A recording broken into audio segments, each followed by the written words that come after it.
Y ruego a nuestro Padre Celestial que pueda dirigirme en esta hora y que no sea yo el que hable, sino que sea su Espíritu Santo, que me utilice como un instrumento para su honra y para su gloria. Bien, hoy día, como nos indicaba ya el hermano Eduardo, hemos estado durante este mes hablando de la crisis de fe. La crisis de fe. He colocado como título a esta reflexión la decisión de Judá, la decisión de la Iglesia Alianza Cristiana y Misionera de la Florida. Para eso me gustaría que Gregory me acompañara ahí con una presentación muy corta que tengo para que podamos hablar acerca de estos dos tipos de decisiones. Ahí está el título, la decisión de Judá y la decisión de nosotros, la Iglesia de la Florida.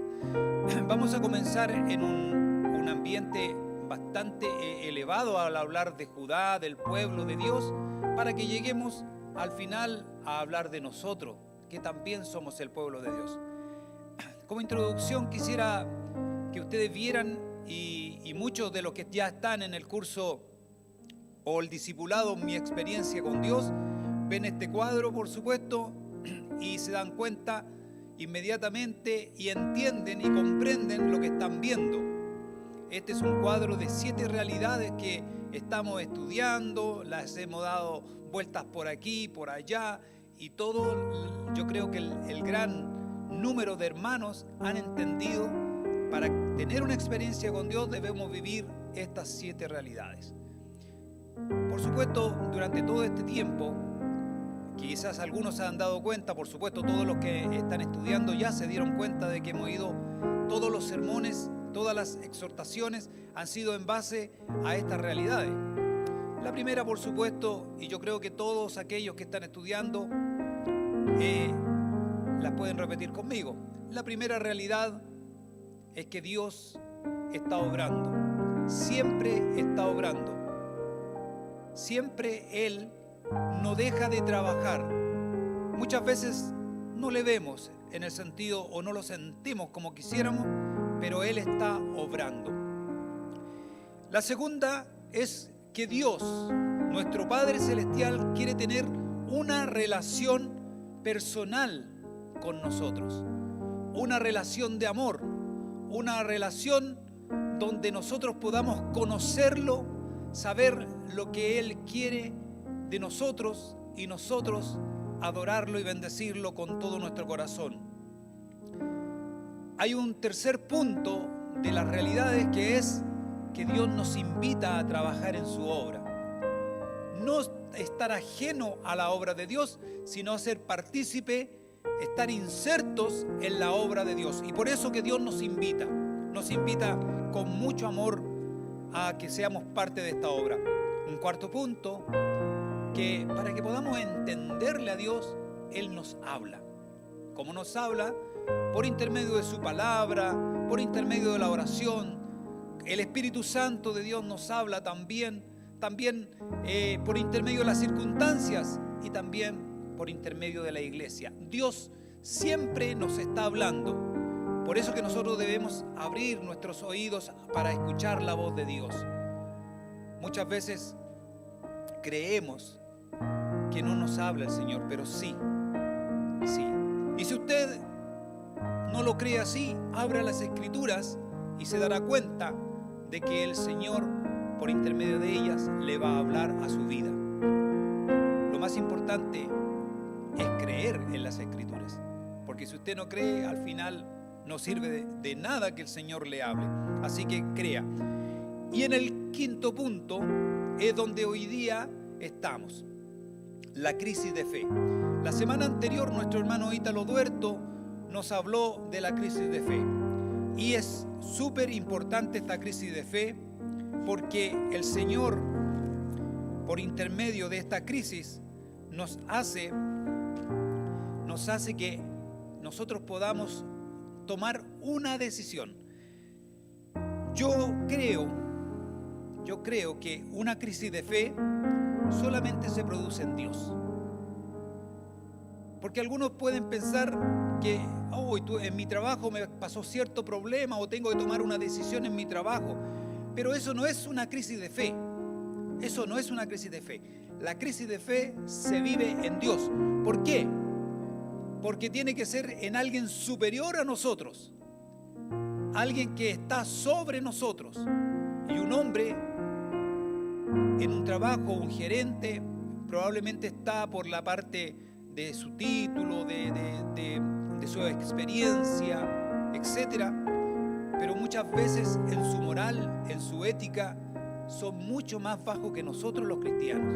Entonces, si yo voy a tener una crisis de fe, solamente debo tenerla en alguien superior. ¿Y quién más que nuestro Dios? Por eso que el Señor coloca dentro de este caminar cristiano, muchas veces no hay tan solo una crisis de fe, hay varias crisis de fe, cuando tenemos que aceptar algunas cosas o queremos o no queremos hacerlas. Bueno, pero la idea de la crisis de fe es que es un cruce de caminos, ¿ya?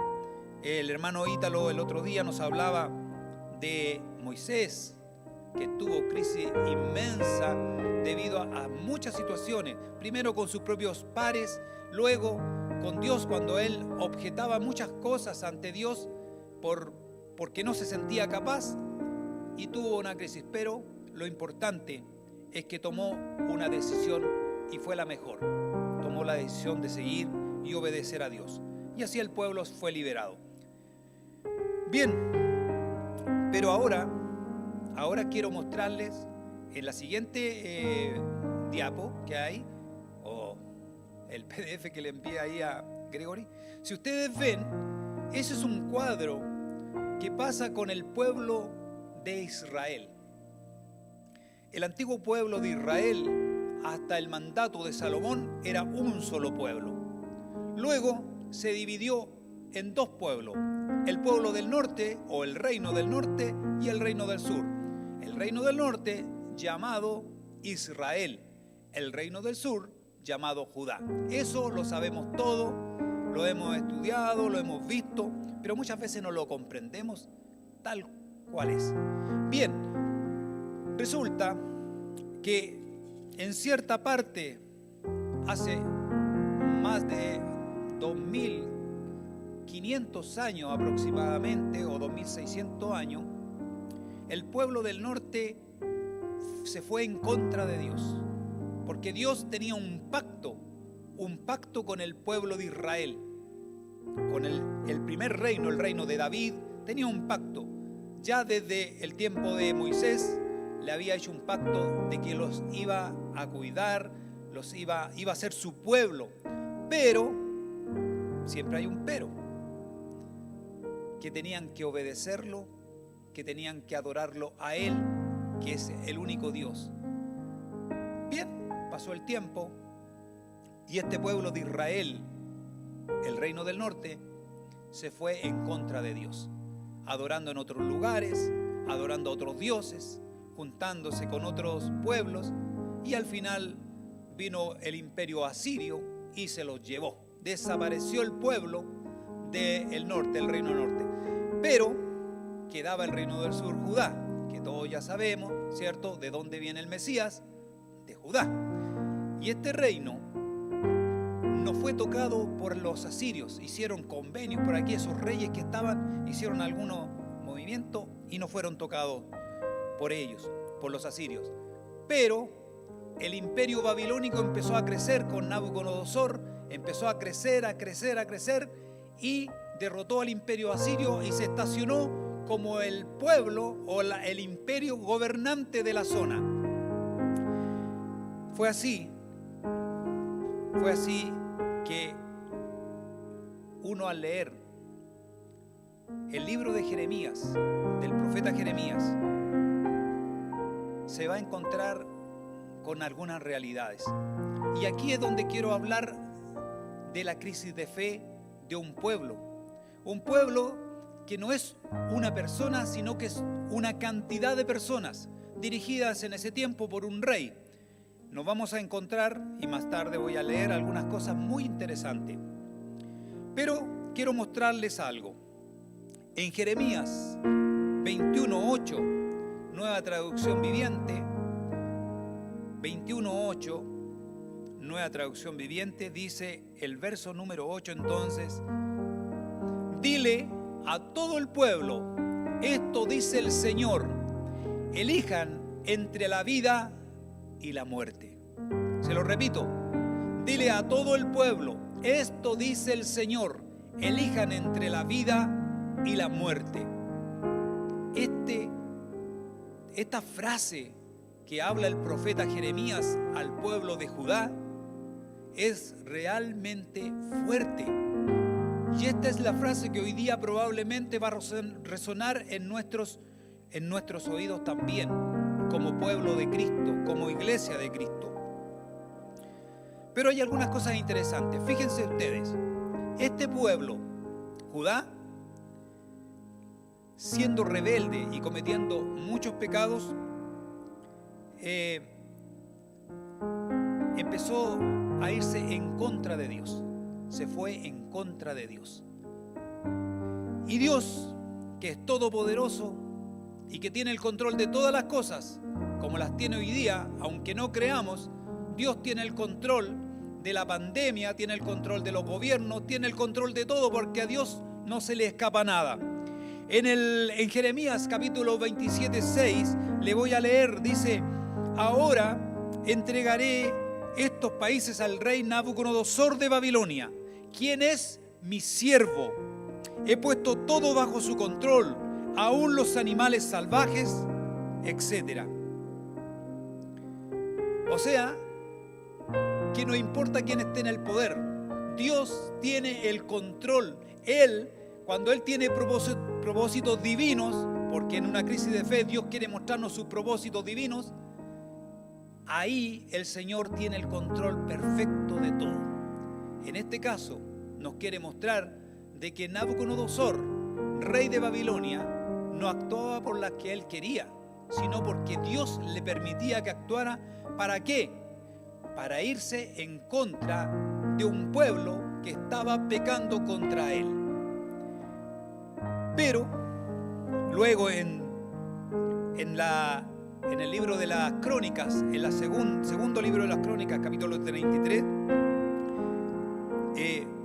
nos habla también de que la arrogancia de aquellos reyes los llevó a la perdición. Hoy día solamente quedan algunos recuerdos de Babilonia. Creo que quedan ahí unos jardines colgantes por aquí y por allá para que la gente los vaya a admirar. Es lo único que queda de Babilonia, porque Dios tiene el control de todo, pero también al arrogante también lo castiga. En este caso, a esta nación. Bien, pero ¿cuál era el pecado que estaba cometiendo el pueblo de Judá? Fíjense que todos los reyes que después de Roboam empezaron a aparecer, unos seguían al Señor, otros no lo seguían. Si usted lee el libro de los Hechos o las Crónicas, dice, y seguían a la ley de David, o sea, seguían a Dios. En cambio, otros decían que no. Y yo me fui a buscar a reyes para que ustedes piensen, ¿y qué pecado era el que cometía este pueblo? Segunda de Reyes, capítulo 21, mire, escuchen lo que voy a leer. Uno de los reyes, llamado Manasés, dice, tenía 12 años cuando subió al trono y reinó en Jerusalén 55 años. Su madre era Hepsiba. Él hizo lo malo a los ojos del Señor y siguió las prácticas detestables de las naciones paganas que el Señor había expulsado de la tierra del paso de los israelitas. Reconstruyó los santuarios paganos que su padre Ezequías había destruido. Construyó altares para Baal y levantó un poste dedicado a la diosa Acera, tal como lo había hecho el rey Acab de Israel. De ese pueblo que ya había desaparecido, lo estaba haciendo las mismas cosas, Manasés. También se inclinó ante todos los poderes de los cielos y le rindió culto. Construyó altares paganos dentro del templo del Señor.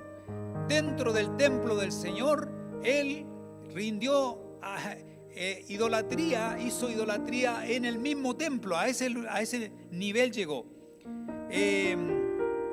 El lugar donde el cual el Señor había dicho: mi nombre permanecerá en Jerusalén para siempre. Construyó estos altares para todos los poderes de los cielos en ambos atrios del templo del Señor. Manasés también sacrificó a su propio hijo en el fuego. ¿Se dan cuenta? Para los que están escuchando, fue tanta la idolatría de este rey que hasta su propio hijo se lo dedicó a un Dios que no existe. Un Dios que él mismo construyó con sus manos y mató a su hijo para poder sacrificarlo y entregarlo a ese Dios. ¿Y Jehová había pedido eso acaso? Dios nunca ha pedido un sacrificio humano para él. El único sacrificio y que vale por todos es el que hizo nuestro Señor Jesucristo en la cruz del Calvario. Y con esa sangre nos lavó a nosotros, pero es un sacrificio de verdad, un sacrificio puro, un sacrificio que nos lleva a la salvación del alma. Este pueblo había pecado. Luego, por supuesto, vinieron otros, los hijos de Manasés, y después hubo un pequeño avivamiento con Josías, un pequeño, que encontró la ley dentro de ese templo que ya estaba todo destruido, ¿cierto? Y encuentra la ley y empieza a limpiar el templo. Dura muy poco Josías, porque tiene un encuentro militar y es herido y por supuesto muerto. Y aquí eso es lo que yo les quiero mostrar. El pueblo pecaba. Aparece Jeremías, el profeta llorón, le decían, porque escribe Lamentaciones. Si ustedes leen Lamentaciones y leen Jeremías, van a encontrar que son textos muy hermosos porque lo hace de todo corazón. Él estaba él ahí viendo cómo su pueblo era destruido. Bien, pero cuando Jeremías estaba entregando este mensaje al pueblo, se levantan falsos profetas. ¡Qué increíble! Aparecen los falsos profetas. Aparece un tal Ananías que empieza a decir todo lo contrario de lo que indicaba Jeremías. Jeremías 28, versos 15 y 16 dice lo siguiente: entonces el profeta Jeremías le dijo a Ananías: escucha, Ananías, el Señor no te ha enviado, pero el pueblo cree tus mentiras. Por lo tanto, esto dice el Señor: debes morir, tu vida terminará este mismo año porque te rebelaste contra el Señor. Eso pasó. Pero vamos a la actualidad. ¿Hay falsos profetas dentro de la iglesia de Cristo? Una pregunta que la hago allá a la tribuna que están allá los hermanos. ¿Hay falsos profetas en la iglesia de Cristo? ¿Cuántos falsos profetas se han levantado en la iglesia de Cristo? Unos que nos vienen con esto de que da 10 y el Señor te va a dar 100 y se han llenado de dinero, cuando lo único que el Señor ha querido es que llevemos la palabra y que nos unamos como un cuerpo y no seamos de este tipo de personas que lo único que han querido es sacar y hacerse ricos. Falsos profetas, falsos profetas. Y estos falsos profetas nos llevan a tomar decisiones erróneas. Como iglesia, como cuerpo de Cristo, hemos tomado decisiones que no corresponden. Hemos visto hace unos días atrás cómo se acusa en Argentina a un obispo evangélico. ¿Por qué? Porque este hombre abusaba, según lo que indica la prensa, porque todo se tiene que revisar, por supuesto. Una persona es inocente mientras no se compruebe lo contrario. Pero la televisión nos enrostra de que este obispo, ¿cierto?, había abusado de mujeres de la iglesia. O sea, hemos llegado a ese nivel, a ese nivel. Entonces no estamos tan lejos No estamos tan lejos de los tiempos de Judá, de ese pueblo. Muchos falsos profetas.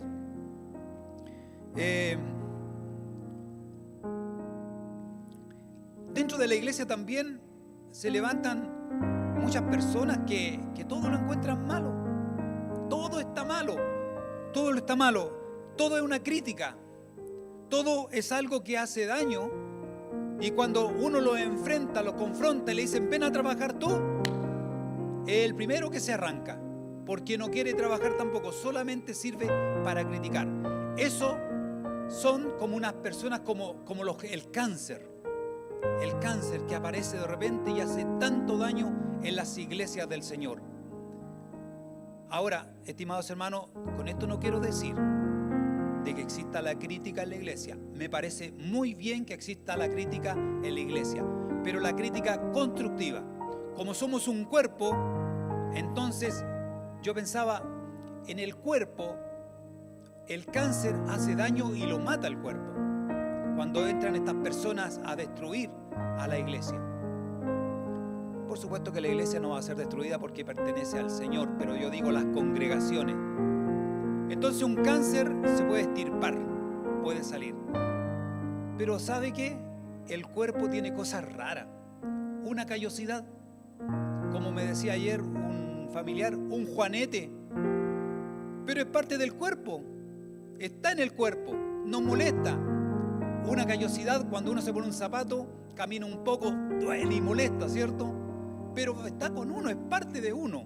Entonces, a veces hay críticas que nos molestan, pero son críticas que deben ser constructivas. Por eso, hermano, cuando usted critique en la iglesia, también préstese para tener una solución. Me enseñaron eso. Si usted critica, traiga una solución. Quizás no es la mejor, pero ya está contribuyendo al cuerpo de Cristo. Estos falsos profetas, en los tiempos de Jeremías, era diferente. Porque Jeremías simplemente le hablaba al Señor y le dijo a este tal Ananías que iba a morir y murió. Hoy día, gracias al Señor, que no pasa lo mismo, sino cuántos de nosotros tendríamos problemas graves. Bueno, el Señor les dice al pueblo ahora, ustedes por todo, Jeremías por supuesto, que es el instrumento, le dice que van a ser llevados cautivos. Y eso lo podemos ver que sucede. Pero aquí viene lo que yo puedo decir como la crisis de fe. Veamos, Jeremías 21:8, el texto que ya leímos, indicaba, dile a todo el pueblo, esto dice el Señor, elijan entre la vida y la muerte. Pero ya no le estaba diciendo que elijan entre que iban a ser cautivos o no cautivos. Ya les dijo, ustedes se van cautivos. ¿Y qué pasó con este falso profeta Ananías anteriormente? Le dice, claro, pero el Señor nos va a devolver en 3 meses. Mentira, porque el Señor le dice por intermedio de Jeremías que iban a pasar 70 años para que el pueblo regresara del cautiverio. Y por eso es castigado a Ananías. Entonces, ahora el Señor le pone esto, le dice, elijan esto. En el 21:8, para que entremos en el contexto un poquito,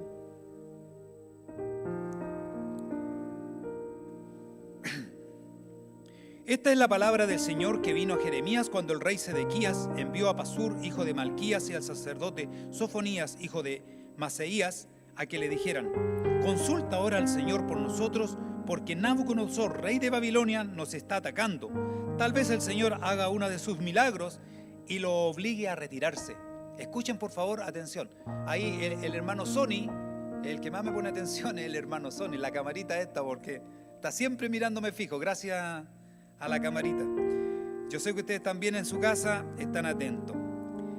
Jeremías le respondió, adviértele a Sedequías, que era el rey, que así dice el Señor, el Dios de Israel, yo haré retroceder tus tropas, las que pelean contra el rey de Babilonia y contra los caldeos, que desde afuera de los muros los tienen sitiados. Haré que tus tropas se replieguen dentro de la ciudad. Yo mismo pelearé contra ustedes con gran despliegue de poder, o sea, contra Judá, y con ira, furor y gran indignación. heriré a hombres y animales, y los habitantes de esta ciudad morirán por causa de una peste terrible. Después de eso entregaré a Sedequías, rey de Judá, y a sus oficiales y a la gente que haya quedado con vida después de la peste, la espada y el hambre, afirma el Señor. Los entregaré en manos de Nabucodonosor, rey de Babilonia, y de los enemigos que buscan matarlos. Sin ninguna piedad, clemencia ni compasión, Nabucodonosor los herirá a filo de espada. Y a este pueblo adviértele que así dice el Señor: pongo delante de ustedes el camino de la vida que el camino de la muerte. El que se quede en esta ciudad morirá por la espada y la peste o de hambre, pero el que salga y se rinda a los caldeos que los están sitiando vivirá. Así salvarán su vida. Porque he decidido hacerle a esta ciudad el mal y no el bien, afirma el Señor. Será entregada en manos del rey de Babilonia, quien le prenderá fuego. Y a veces uno piensa y juega y cree que engaña al Señor Dios Todopoderoso.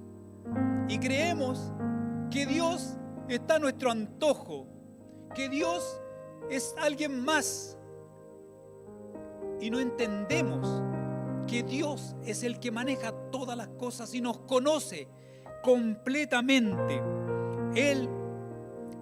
A Él no le podemos engañar. Este pueblo no le pudo engañar con toda su idolatría, y el Señor los castigó por intermedio de este emperador, de este hombre babilónico. Y fue llevado. La decisión era: ¿quieres vivir o quieres morir? Bueno, todos conocemos que el templo es destruido, quemado, las murallas, ¿cierto? Nabucodonosor ingresa a Jerusalén y destruye todo. Y el pueblo es llevado en cautiverio. Es llevado en cautiverio, y los que tomaron la decisión, ¿cierto?, de vivir, salieron y se entregaron a los babilónicos, fueron llevados. Y en Jeremías 29, 4 al 9 dice: esto dice el Señor de los ejércitos celestiales, Dios de Israel, a los cautivos que Él desterró de Jerusalén a Babilonia: edifiquen casas y hagan planes para quedarse, planten huertos y coman del fruto que produzcan, cásense y tengan hijos, luego encuentren esposos y esposas para ellos, para que tengan muchos nietos, multiplíquense, no los envíe al destierro, y trabajen por la paz y prosperidad de la ciudad donde los envíe al destierro. Pidan al Señor por la ciudad, porque del bienestar de la ciudad dependerá el bienestar de ustedes. Grandes las palabras del Señor, porque toma a ese pueblo, lo manda cautivo, pero ahora le da una misión que nosotros, si lo consideramos de alguna manera, vivimos un cautiverio. 1 año y medio viviendo un cautiverio en nuestras casas.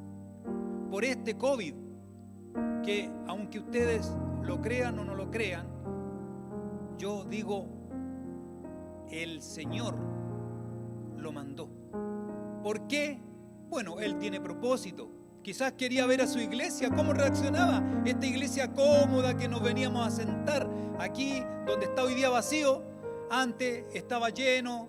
Las personas venían, se sentaban, no les gustaba la prédica, se iban, no les gustaba el cántico, también se iban, llegaban a la hora que querían, todo. Un mundo diferente, un mundo de calma. Cuando llegaban los momentos, hermano, ¿tú quieres o puedes apoyarnos para estar afuera en la ciclovía? El hermano, sí, claro, y no venía. Pero el Señor nos envió cautivos a nuestras casas. ¿Pero cautivos para qué? Y a este pueblo lo llevó también cautivo. Pero Él tenía un propósito, y nosotros también tenemos que ver algunos propósitos para nuestra vida. En este caso, el pueblo de Judá, ¿qué hizo? Fue creciendo. Se fueron casando, fueron teniendo familia, fueron teniendo dinero, porque los persas buenos para la venta, los judíos se hicieron mejores para la venta. Algunos Luego de los 70 años regresaron. Otros se quedaron ahí, pero se expandieron por diferentes partes del mundo. Es muy interesante lo que Dios hace, lo que Dios quiere. Bien, pero viene una restauración final. Hay una restauración para el pueblo. No es algo fácil. Dice la palabra del Señor en Jeremías 29, 10 al 14. Esto dice el Señor: ustedes permanecerán en Babilonia durante 70 años, pero luego vendré y cumpliré todas las cosas buenas que les prometí y los llevaré de regreso a casa. Pues yo sé los planes que tengo para ustedes, dice el Señor. Son planes para lo bueno y no para lo malo, para darles un futuro y una esperanza. En estos días, cuando oren, los escucharé. Si me buscan de todo corazón, podrán encontrarme. Sí, me encontrarán, dice el Señor. Pondré fin a su cautiverio y restableceré su bienestar. Los reuniré de las naciones a donde los envié y los llevaré a casa de regreso a su propia tierra.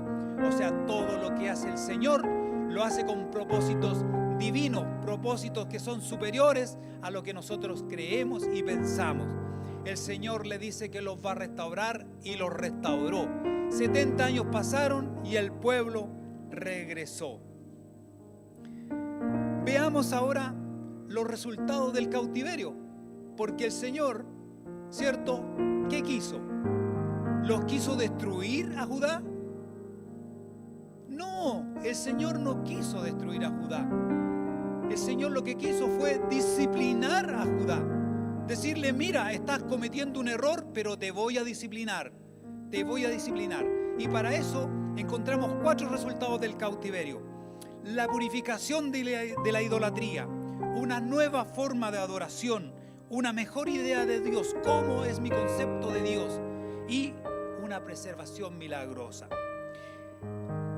La purificación de la idolatría. Ya los había juzgado y los había enviado a disciplinarse al cautiverio. Pero durante el exilio, ellos experimentaron la presencia de Dios en una forma diferente. El pueblo exiliado, en cautiverio, conoció a Dios en una forma diferente. Y es por eso que se empezaron a experimentar dentro de su forma religiosa. El pueblo empezó a experimentar a Dios fuera de ¿dónde? Del templo. Ya no había templo, como nos pasó a nosotros, ¿o no? Ya no había templo. ¿Cuál es el templo? Y nosotros pusimos por nombre el templo en nuestra casa, ¿cierto? Ahí está el templo, en nuestra casa. Entonces, nosotros también vivimos este cautiverio y el Señor lo que quiere en sí es purificarnos de esa idolatría que muchas veces hasta por el templo tenemos idolatría. No es malo cuidar, amar y respetar lo que está acá. Es muy bueno. Pero algunos creen que si no voy al templo, el Señor me va a castigar, y no es así. El templo es para que nos reunamos, tengamos comunión, podamos entender y comprender la palabra del Señor. Pero fíjense que en nuestro tiempo en casa ha sido un tiempo de edificación espiritual. Es una pregunta quizás mejor. ¿Ha sido un tiempo de edificación espiritual su casa? ¿O simplemente ha servido para que nos quejemos todos los días del COVID, de la economía, de que me estoy muriendo de hambre y cosas como esa? El Señor nos dio una oportunidad maravillosa de poder estar en nuestras casas, de poder leer las Escrituras, de poder compartir con nuestra familia. ¿Cuántas veces, estimadas hermanas y hermanos, dijimos: no tengo tiempo para compartir con mi familia? No existe el tiempo. ¿Cómo me gustaría estar más en mi casa para poder compartir? Y ahora que nos tuvo 1 año y medio, ¿cuál es el resultado de esto? Cuando estuvo en cautiverio durante este 1 año y medio, estimado hermano, cuando estuvo en cautiverio en este 1 año y medio, tuvo una experiencia con Dios real y personal. Experimentó bendiciones? ¿O solamente pasó el tiempo? Que sería lo peor que nos pueda suceder. ¿Hemos visto la mano de Dios en este periodo? Durante todo este año y tanto, ¿hemos visto la mano de Dios?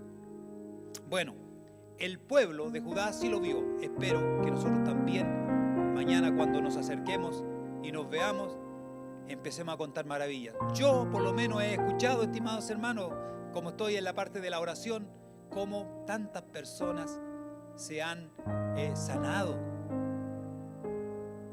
Cuando hemos pedido por compañeros de trabajo, por amigos, por cercanos, por el vecino, y después sabemos que se ha recuperado y nosotros nos ponemos felices. Dios sigue obrando. Dios no ha perdido el rumbo ni el control. Bueno, una nueva forma de adoración. El pueblo de Israel, acostumbrado al templo, acostumbrado a los sacrificios, ¿sabe qué pasó en el cautiverio? Crearon las sinagogas. Las sinagogas fueron creadas y este es el lugar donde empezaron a aprender a adorar a Dios, a leer la palabra y a comprenderla. Dios les dio esa oportunidad y ahí ellos pudieron experimentar una verdadera enseñanza para que cuando regresaran pudiera pasar lo que pasó. ¿Dónde iba Pablo a entregar el mensaje cuando estaban los judíos? En las sinagogas. Sinagogas que han sido plantadas por todo el mundo. Y Pablo se metía ahí porque el templo era uno solo. Pero las sinagogas eran muchas y ahí estaban los judíos. Ahí llegaba con el mensaje de la palabra del Señor. Eso pasó y eso ellos aprendieron. Nosotros llevamos entonces harto tiempo. La pregunta es: ¿se ha reunido usted en forma constante con el cuerpo de Cristo en todos los programas que se han hecho durante este tiempo? ¿O se tomó un año sabático? ¿O está viviendo del IFE espiritual? Para las personas que no son de nuestro país, el IFE es un apoyo del gobierno para que la gente tenga para poder alimentarse. ¿Qué ha pasado con el IFE acá? Que la gente no quiere trabajar porque le llega gratis. No nos pase lo mismo, hermano. No se conforme con el IFE espiritual. Vamos, muévase. Hay que empezar a trabajar para el cuerpo de Cristo. Nosotros somos un cuerpo. Si usted se queda atrás, vamos a empezar a cojear como cuerpo. Somos todos dependientes de una sola cabeza que es Cristo Jesús, pero todos somos valiosos en el cuerpo. Por lo tanto, esperamos en el Señor de que muchos hayan estado. ¿Sabe qué da pena? Gregory, tú estás ahí en los controles. Dime, ¿cuánto en este instante tenemos en conexión? 71. 71 conexión. O sea, no significa que sean 71 personas. Significa que hay varios que están como familia, ¿cierto? ¿Sabe qué? Hace un tiempo atrás, Gregory, me acuerdo, teníamos 100 y tantos, ¿cierto? 100 y tantas conexiones. O sea, hoy día hay como 30 y tantas conexiones que los hermanos se están tomando un periodo sabático, disfrutando ahí en su casa. Espero que no sea así porque pronto vamos a regresar a la normalidad en nuestro templo y los queremos ver a todos. Ay, Señor, el pueblo tuvo una mejor idea de Dios. Su concepto de Dios se amplió. Ahora, lo que quieren el pueblo, ahora entienden que viene un Mesías. Eso entiende en el cautiverio el pueblo de Judá, que va a haber un Mesías. ¿Por qué? Porque habían dejado de lado todas estas cosas. Todo esto lo habían olvidado en su idolatría, en su vagancia espiritual, como dice el Señor por intermedio de Jeremías, en el adulterio espiritual que tuvieron para estar con otros dioses y no con el Dios verdadero. Dioses que creaban ellos mismos con sus manos y dejaron al Dios verdadero que les había provisto durante tanto tiempo. Hoy día ahí en Judá, en el cautiverio, rompe ese pacto antiguo y hace un nuevo pacto, un pacto de adoración, un pacto verdadero para llegar a esa tierra. Estimada hermandad, ¿cómo está su concepto de Dios hoy? ¿Es su soberano en todo? ¿Es realmente el Dios soberano? ¿O se le vino el apocalipsis encima? Porque todos ahora andan todo, es que el apocalipsis dice que va, y el COVID es parte del apocalipsis. ¿Sabe? Hemos estado viviendo tanto tiempo en el futuro que nos hemos despreocupado del presente. El presente del Señor no es el apocalipsis. El presente del Señor es que cumplamos la misión que Él nos ordenó de llevar el Evangelio a toda criatura. A toda criatura. Eso es lo que quiere el Señor. Y no que nos pasemos día tras día viendo programas del apocalipsis. Uy, que el COVID es parte de una de, no sé, la verdad es interesante el libro. Desde el tiempo de Juan, él escribió diciendo, viene el Señor. Y no dudo que el Señor va a venir. El Señor va a venir. Pero a veces estamos tan preocupados mirando el cielo que hemos perdido lo que el Señor nos ordenó, lo que está en la tierra.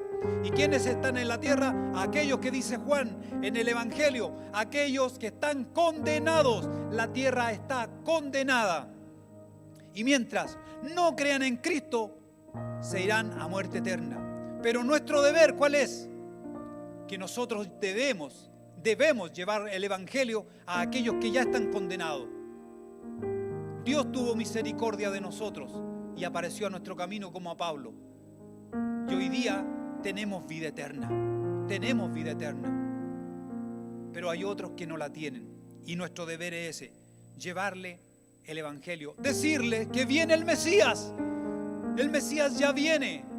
Y ya no viene con esa tranquilidad, con ese amor que nos enseñó como el gran maestro, ¿cierto? Que habló y que va a venir como un rey soberano. Eso es lo que lo dice el Apocalipsis. Si queremos hablar de Apocalipsis, viene como un rey soberano y va a destruir a aquellos que no han creído. Pero hoy día el Señor nos pide que nosotros hagamos la tarea y seamos instrumentos de llevar el Evangelio. Por último, una preservación milagrosa. Dios los preservó al pueblo. ¿Nos preservó a nosotros? Yo creo que sí. Yo sé que hay muchos que se han quedado en la zona cómoda. No me muevo más, estoy súper bien. Pero debemos movernos. Dios no nos preserva para que nos quedemos embalsamados. Dios quiere que caminemos. Dios quiere vernos en acción. Eso es lo que quiere Dios de nosotros, así como el pueblo de Judá tuvo que moverse no sé cuántos kilómetros para llegar nuevamente a la tierra donde estaba Jerusalén. ¿Llegaron a descansar? No. Dios les ordenó que tenían que levantar el templo, que tenían que levantar las murallas. Por supuesto, cuando levantaron el templo se cansaron y empezaron de nuevo a hacer la misma. Empezaron a ver que las mujeres eran hermosas y se casaron con otras mujeres. Y llegan Nehemías, llega Esdras y le dicen tienen que separarse porque vamos a volver a caer en lo mismo. Es fuerte, muy fuerte eso. Lo que hay que entender de todo esto, lo que hay que entender, estimados hermanos, que durante el tiempo este Judá fue disciplinado para que entendieran quién era Dios, para que se volvieran a Dios. Y nosotros debemos entender que estamos delante de un Dios celoso, un Dios que no quiere compartir su gloria, porque Él es el único, Él es el creador, Él es el que nos hizo, Él y nada más que Él. Y nosotros compartimos a veces esa gloria con cualquier cosa que se muere mañana. En cambio, Él es eterno. Concluyo con esto, hermanos. Somos nosotros, la Iglesia, Alianza Cristiana y Misionera. Paso desde Judá, llego a la Iglesia de Cristo con la misión, pero ahora voy a llegar aquí a esta iglesia que se llama Alianza Cristiana y Misionera de la Florida, donde todos nos identificamos con esta iglesia. Nosotros somos una pequeña Judá en el mapa de Dios, muy pequeña, pero no nos dejamos de ser valiosos para el Señor, porque nosotros también somos parte del cumplimiento. Tiene que tener claro que Él nos conoce a todos los hermanos, uno por uno los conoce, conoce su corazón, conoce lo que piensa, conoce todo.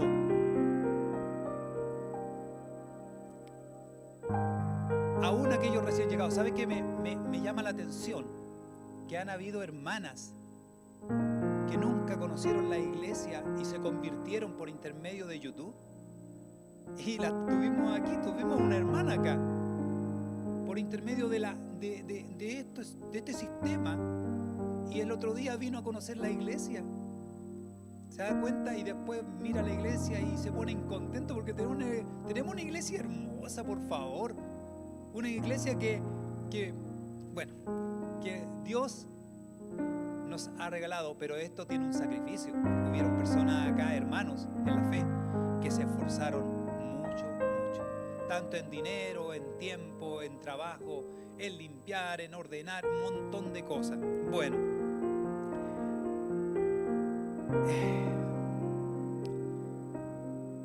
vamos a tener una crisis de fe en unos días más.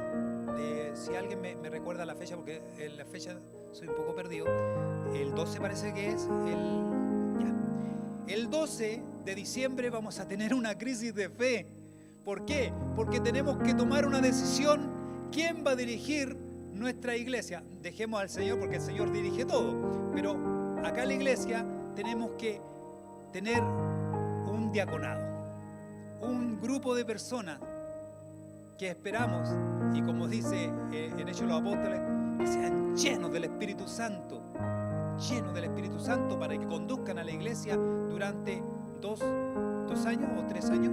3 años, muy bien. Entonces, nosotros vamos a tener que tomar esa decisión y votar por los que creemos que son los mejores. Que Dios nos ilumine y que Dios nos dirija para que podamos elegir o reelegir, como el Señor quiera, a aquellos que nos van a comandar durante este tiempo en adelante. Pero también les digo a aquellos que están en la lista, hay muchos que dicen, no, yo no sirvo. No, está equivocado. El Señor, si a usted lo puso en una lista, usted quédese tranquilo y diga, haz tu voluntad, Señor. ¿Sabe por qué? Como aprendimos, Dios nos capacita para hacer la misión. Y si usted es elegido, diga amén. Pero dígalo con cariño, con amor, como que aquí va a encontrar el mejor sueldo que no existe. ¿No, Eduardo, que es parte del diaconado?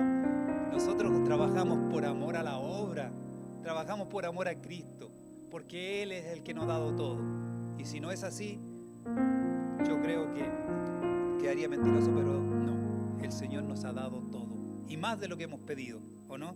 Le contaba hace unos días atrás a una persona que yo a Santiago llegué con un pantalón. Gloria al Señor por eso, con un pantalón. Ese era mi traje, un pantalón. Y era blanco, me veía súper bonito. Ayer le contaba, parece, me veía súper bien, pantalón blanco. Me creía en esos tiempos John Travolta, ¿eh? Y el Señor, ¿cómo me ha bendecido? ¿Cómo me ha bendecido? Pero primero hay que bendecirlo a Él. Bien, amamos a Dios, amamos a nuestra congregación, amamos este enorme y grandioso templo que otros cristianos, que decía yo, con esfuerzo y sacrificio lo levantaron. ¿O está cansado espiritualmente? Luego que el Señor le dio 1 año y medio de reposo para que lea las Escrituras, o nos dio, porque yo también estuve recluido ahí en mi casa, nos dio tiempo para hacer curso, vida con propósito, experiencia con Dios, los libros de la Biblia. Nos dio tiempo para todo. Entonces no podemos decir que estamos cansados. Hubo tiempo. Y hoy día el Señor quiere que nosotros pongamos en acción eso. Bien. Si la iglesia del Señor, en la congregación de la CIM, lo llama a tomar un puesto, estimado hermano y hermana, va a tener una crisis de fe. Va a tener una crisis de fe. Pero ¿sabe qué? No se preocupe. El Señor le va a ayudar en todo.